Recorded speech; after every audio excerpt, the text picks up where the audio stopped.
안녕하세요. DJ입니다. 기동전사 제타건담 같이 보기 제7화 사이드1의 탈출 시작하겠습니다. 이번 화에서는요, 카미유가 처음으로 이제 하얀색 건담 마크 2를 자신의 기체로서 출격하게 되고요. 그러면서 라이라와 대결을 해서 라이라가 전사를 한다는 그런 줄거리입니다.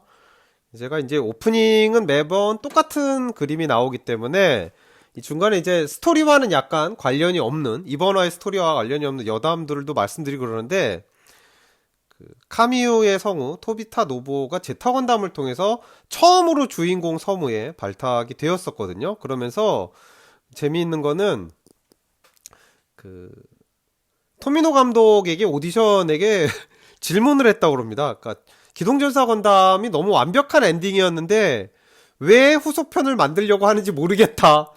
좀 어떻게 보면 뭐랄까요?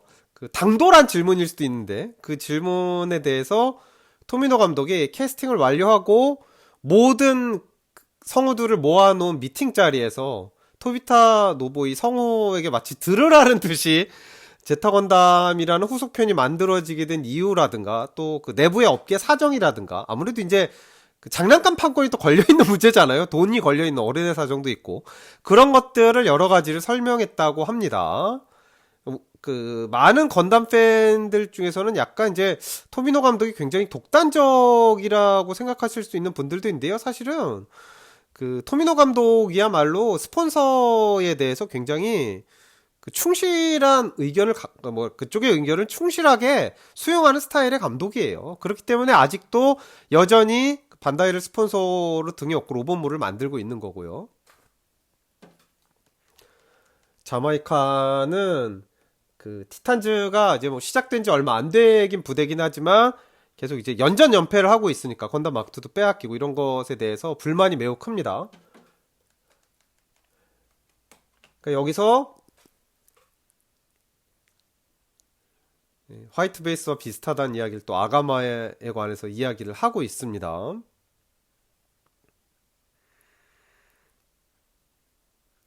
라이라는요, 원래 최초의 토미노 감독의 초기 안에서의 이름이요, 라이라 미라 토라자루였어요. 아마 영어로 치면 트레저가 아닌가 싶은데, 나중에 이제 토미노 감독 특유의 이름인, 뭐, 라이라란 이름이 겹치는 식으로 라이라 미라 라이라가 된 다음에, 토라자루란 이름은 이 아가마의 그 엑스트라에 가까운 메카닉인 트레저에게 넘어가게 되죠. 트레저의 이름도 또 역시나 토미노 감독식 이름이고요.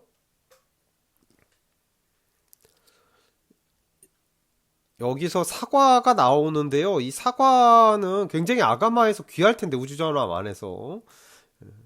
귀한 거를 카미오 앞에 내놓고 정식 파일럿으로 될 생각이 없냐고 물어보고 있는데요. 이게 또 에우고라는 집단이 얼마나 어떻게 보면 좀 게릴라 집단이면서 비정규군이고 또 다른 한편은 좀 그 부드럽게 돌아간다는 느낌도 주고 있습니다. 왜냐하면요.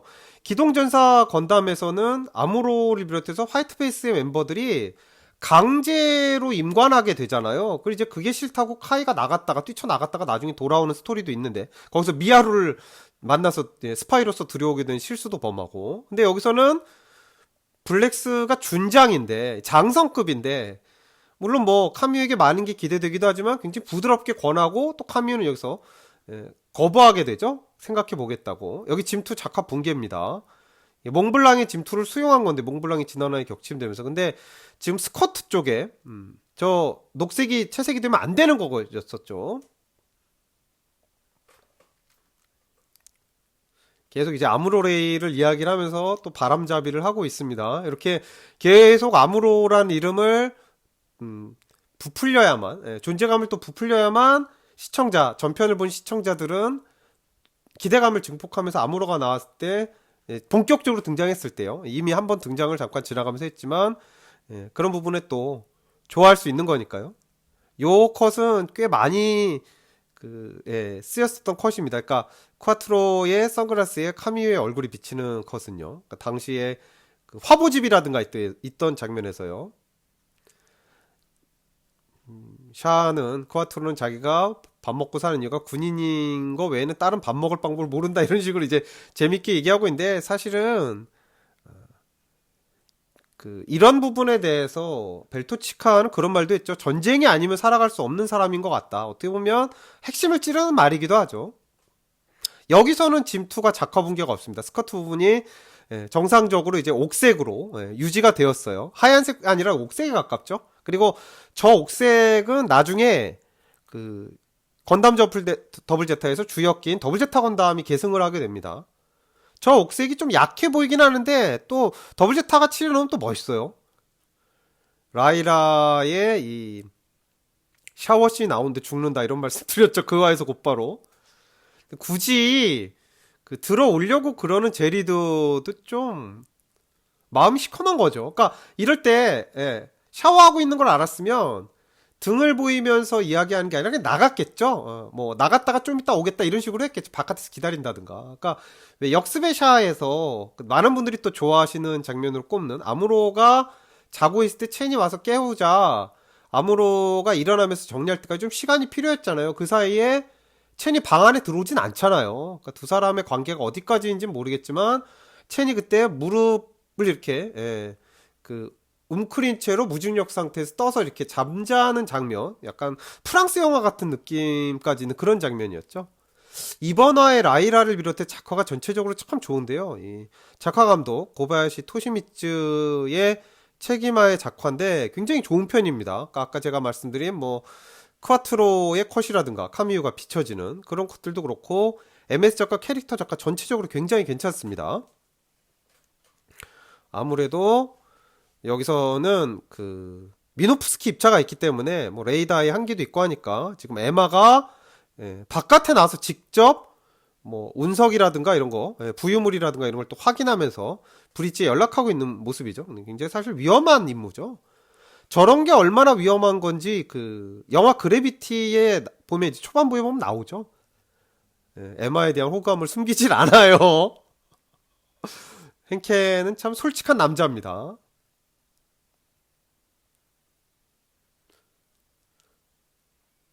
지금 티탄즈하고 연방 정규군의 합동 작전인데요. 아무래도 연방 정규군 쪽에서는 계급이 좀 밀리니까 또 라이라는 사실 공을 원하는 것도 있어요. 그러니까 라이라가 다른 티탄즈 파일럿들보다 인성이 좋은 사람인 건 맞는데 싸움을 좋아한다는 이 자마이칸의 지적은 틀린 건 아닙니다.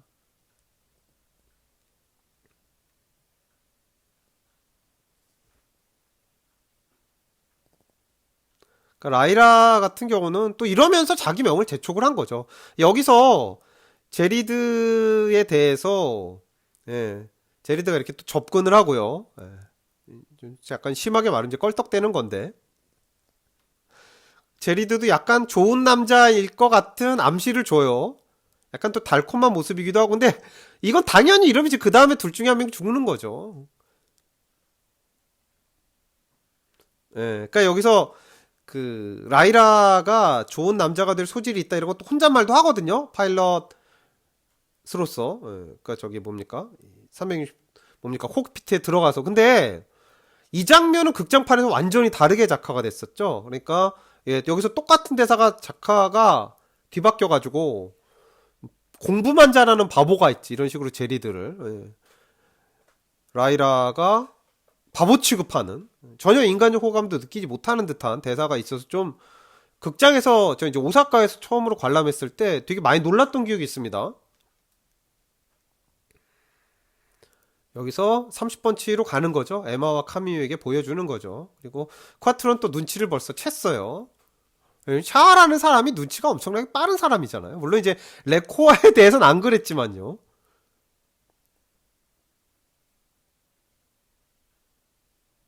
창야는 예, 약간 좀 껄쩍지근한 게 있는데 라이라는 굉장히 아가마를 따라가서 뭔가 공을 세우고 싶어 해요. 그래서 자마이카는 제가 보기에 이거를 라이라를 이용했던 것 같아요. 어차피 티탄즈가 공을 세우지 못할 바에는 라이라가 한번 뭐랄까요, 아가마의 전력을 시험해 보다가 죽는 것도 나쁘지 않겠다 이런 생각을 했던 것 같습니다. 그래서 마지막에 보면 라이라의 이 가르발디 부대가 아가마의 건담 마크2라든가 그다음에 그 아포리의 릭디아스를 대신 탑승한 코아트로하고 이렇게 싸울 때 원군을 보내질 않죠. 그러니까 죽게 내버려 두죠. 사이드 1에 30번치에 입항을 합니다. 그러니까 여기에 입항하는 것에 대해서 또 라이라 쪽에서는, 그러니까 보스니아 쪽에서는 에우고의 비밀 기지가 숨겨져 있나 보다 이렇게 또 생각을 하는 거죠. 이 안에 비밀 기지 같은 건 없죠. 그 안에 이제 독가스로서 사람들을 대량 학살을 했는데 안에 전원이라든가 이런 건 그대로 또 남아 있다는 그런 설정입니다.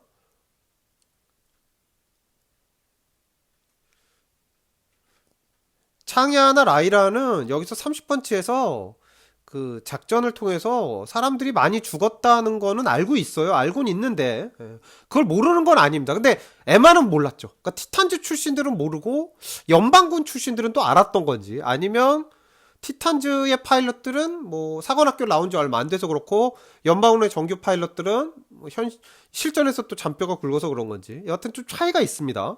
에마는 30번치 사건에 대해서 들어본 적이 전혀 없다고 그랬었죠.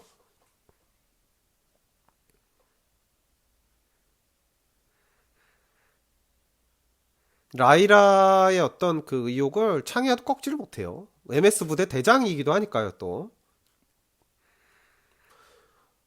마치 그 서부 개척 시대 같은 그런 느낌을 주는 콜로니입니다. 그러니까 기동전사 건담에서 텍사스 콜로니도 약간 비슷한 느낌으로 굉장히 황량한 느낌의 콜로니였었죠. 거기서 샤아 전용 겔구구하고 또 아무로의 건담이 맞대결하기도 하고 거기서 아무로가 라라를 느끼기도 하고 이런 장면들이 나왔었죠. 그렇게 해석하는 시각도 있더라고요. 그러니까 이 콜로니가 경제적으로 여유가 있었기 때문에 이 여성의 목이 떨어진 다음에 곧바로 카미유가 놀라고 아이캐치 넘어가는 건 또 토미노 감독의 뭔가 공포영화 같은 연출입니다. 그러니까 이 안에서 그 대부분 티탄즈도 그렇고 연방군도 그렇고 뭐 에오고도 그렇고 다 제복 아니면 저 노말 슈츠만 입으니까 그렇긴 한데 이 30번치 사람들이 입고 있는 건 다 사복이지 않습니까? 그러니까 이 1980년대 85년 제타 건담이 TV 방영됐을 즈음에 사람들이 입었던 사복이 어땠는지를 알 수가 있는 거죠.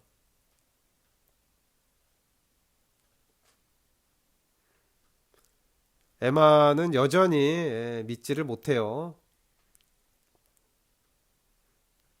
사실 이번에 가르발디가 세 대가 출격을 했는데요. 그 중에 두 대가 건담 마크2 카미유에서 격추가 됩니다.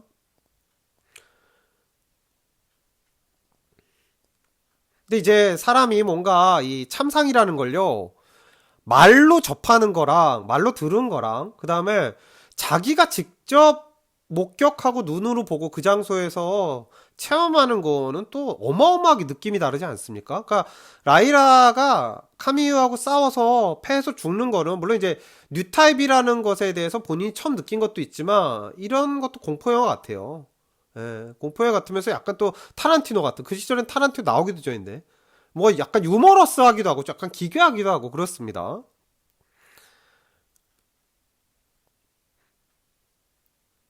그러니까 이제 따라온 파일럿들은 또 파일럿 수출 입고 있는 게 그 티탄즈의 파일럿 수출을, 노말 수출을 입고 있죠. 아, 그래서 이 그 뭡니까 30번치에는 경제적으로 여력이 있었기 때문에 티탄즈에게 저항하는, 그러니까 뭐 반지구 연방 시위를 했다 이런 얘기를 하기도 하더라고요. 그러니까 여기서 크와트로의 대사, 샤의 대사는 37화 다카르의 날에서 연방 정부 의사당에서 연설했던 거하고 맥락을 같이 합니다. 그러니까 항상 크와트로는 스페이스 노이드의 편이었던 거죠. 샤아는요. 그러니까 여기서 모든 사람은 콜로니에서 생활해야 된다. 이게 좀 집착이 심해지면서, 그리고 그 앞에 전쟁들에 대해서도 인류가 각성하지 못하니까 결국에 이제 샤아는 제2차 네오지온 전쟁을 일으켜서 엑시즈를 지구에 떨어뜨려서 지구 할랭화 계획을 하려고 하는 거였죠.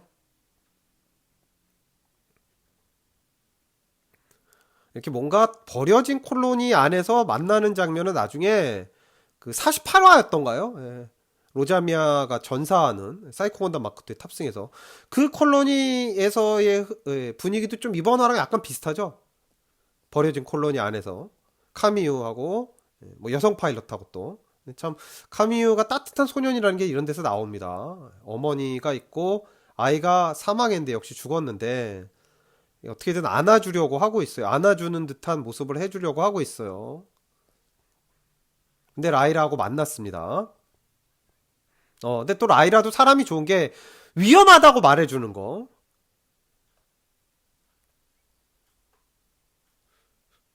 곧바로 발포하진 않았어요, 또. 아마 라이라는 정말 에우고의 비밀 기지가 있는지 확인해 보기 위해서 물어봐야 되겠다는 생각이 들었겠죠.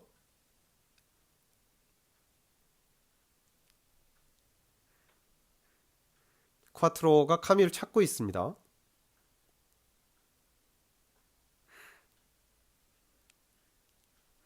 그러니까 본인은 또 티탄즈가 아니라는 식으로 대답을 합니다.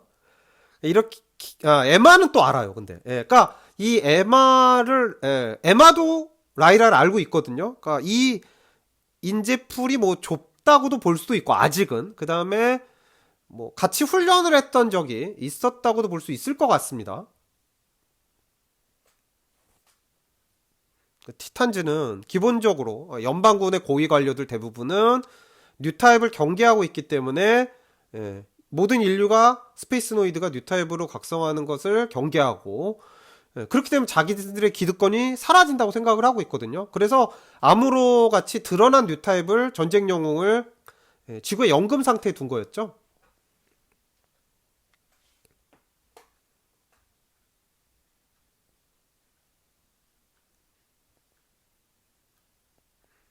라이라는 아직도 100% 바스크의 짓이라는 것도 믿지 못하고 있습니다.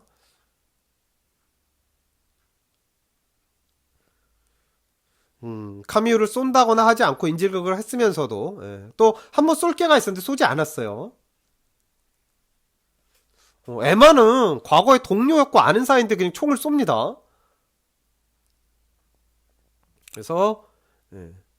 그래서 그리고 이번에 그 이 30번째 내부에서 이렇게 막 시체가 널려 있고 이런 장면들은요.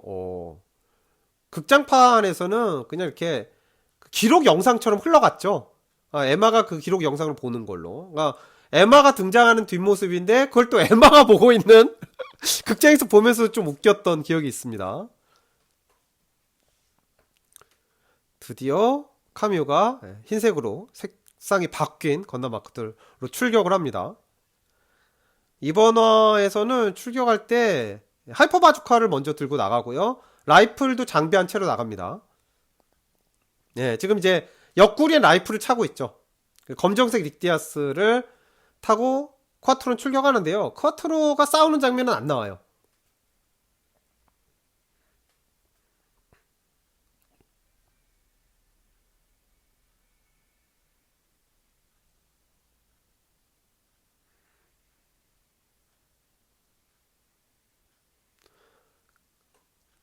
카미유, 지금 작화도 굉장히 좋습니다. 지금, 라이라의 대사는 콰트로가 저 안에 건담 마크2의 파일럿이 아닌가 이런 생각을 하고 있는 거죠. 아직 이제 카미유인 걸 모르고 있습니다. 본인 또 올드 타입이니까 저 안에 누가 타고 있는지 직감을 못 하는 거겠죠. 뉴 타입들은 즉각적으로 알잖아요. 저 안에 누가 타고 있죠. 그러니까 왜 기동전사 건담에서도 아무로하고 샤가 처음으로 맨몸으로 만났을 때 아무로가 한 번에 알아차리죠. 이 사람이 샤라는 걸. 그러니까 샤라는 이름을 생각하기 전에 나는 이 사람을 알고 있어라고 말하죠. 접촉 대화가 또 이루어지고 있습니다. 여기에 대사 뭐 저항하면 쏘겠습니다. 이 대사 이런 식으로 나오는데 극장판에서는 라이라가 벨류트를 가진 채로 지구에 내려가려다가 카미유와의 대결에서 패하면서 죽고 죽기 직전에 카미유가 그런 얘기를 하죠. 당신은 죽습니다. 뭐 여기서 죽습니다. 이런 식으로 얘기를 하죠. 지금 라이라는요. 어, 이성을 잃었어요. 그러니까 경험이 많은 파일럿인데 왜 그러냐면, 자, 카미유가 마크2로 첫 번째 격추시키는 가르발디 베타고요. 바주카를 버리고 곧바로 라이플로 이제 바꿨습니다. 그러니까 지금 라이라가 이성을 잃은 이유는 첫 번째는 30번째 사건의 참상 때문인 것도 있고, 그러니까 생각을 한번 해보면요, 뭐 카크리콘이나 제리드나 시로코나 야장 같은 사람들이, 그러니까 티탄즈의 정규 파일럿들은요 그런 장면을 봤어도 심리적으로 전혀 흔들리지 않았을 겁니다. 원래 인성이 사악한 사람들이기 때문에. 근데 라이라는 그렇지 않기 때문에 심리적으로 흔들리고 있는 거고요. 또 하나는 카미유 같은 어린 소년이 전쟁터에 나와서 모비슈를 조종하면서 싸우고 있다는 게 본인으로서는 또 믿기지가 않는 거죠. 뉴타입이란 존재 자체에 대해서도 생각을 해본 적이 없었는데, 자기를 능가하는 뉴타입과 지금 싸우고 있으니까 밀린다는 생각이 드니까 그러는 거죠. 카미유는 이제 은폐 하고 있다가 라이플을 발사해서 비껴 맞으면서 뭔가 또 이렇게 우위를 점합니다. 아직 건담 마크2의 왼쪽 어깨에 03이라는 마킹이 남아있네요. 저게 작화 오류인지 아니면 의도적인 건지 잘 모르겠네요. 출격할 땐 저런 게 없었거든요. 어깨에서 사베를 꺼내는데 저것도 여러 가지 또 그 논란이 있었어요. 가르발디 베타의 설정에 대해서. 결국 이렇게 빔 라이플 직격으로 라이라가 사망합니다. 그러니까 뉴타입이란 말 자체에 대한 반감이 있다는 것만으로도 자기는 올드타입이구나라는 걸 죽으면서 각성한 거죠. 끝까지 라이라의 작화는 참 매력적입니다. 생중계가 된 거죠. 제리드가 처음으로 카미유에게 소중한 사람을 잃었습니다. 이제 그 다음 계속 이어지는 거죠. 치고 서로 이제 소중한 사람들을 막 하나씩 계속. 그러니까 지금 라이라의 유언을 제리드가 들었다면 뭔가 그 각성을 조금이라도 할 수 있도록 제리드가 정신을 좀 차리게끔 했을지 모르는데 그렇진 않은 거죠. 에우고의 이 멤버들이 hen케 남장을 비롯해 축하를 해줍니다. 다시 한번 이제 아무로의 재래라고 이야기를 하고요. 하지만 마냥 만족하진 않습니다. 뭔가 이 장면의 분위기는요, 기동전사 건담 시드에서 키라가 그 탈취된 건담 내기 중에 이제 처음으로 블리츠를 격파하고 나서 그 아크엔젤의 그 멤버들한테 환영받았던 그런 장면이 생각이 납니다. 뭐 니콜의 끊임없이 반복된 죽음 장면, 번크 장면 마냥 생각이 또 나네요. 그러니까 이제 아까 제가 오프닝에서 뭐 건담이 제타 건담을 왜 만들었나는 얘기를 제타 건담의 주역 성우한테 토미노 감독이 들을 정도였으니까요. 그러니까 그 선라이즈 내부조차도, 물론 건담 기존 퍼스트 건담 팬들뿐만 아니라 선라이즈 내부조차도 왜 건담 완성 잘 된 걸 굳이 또 만들어서 등장인물들 나이 먹고 후속 편을 만드느냐라는 이 불만을 토미노 감독에, 자, 얘는 알파베트의 마지막 자인 Z자를 쓴 제타 건담이다. 그러니까 더 이상의 건담 만들지 않을 거다라는 식으로 또 설득을 해서 선라이즈 내부의 사내 분위기를 좀 이렇게 다독거렸다는 이야기도 있습니다. 뭐 여러 가지 이야기가 또 흘러내려오지만요. 이런 50화짜리를 매주 쉬지도 않고 뭡니까? 그 총지편도 없이 만들었다는 게 너무 대단한 거죠. 뭐 그래서 애니메이션 회사가 블랙 기업이란 얘기를 들었겠죠. 다음에 이제 제 8화는요. 달의 뒷면입니다. 제리드가 복수전 가르발디 베타에 탑승을 해서 카미에게 도전을 하는데 뭐 보나마나 또 실패하겠죠. 제리드는 실패하는 데서 의미가 있는 캐릭터니까요. 아, 참.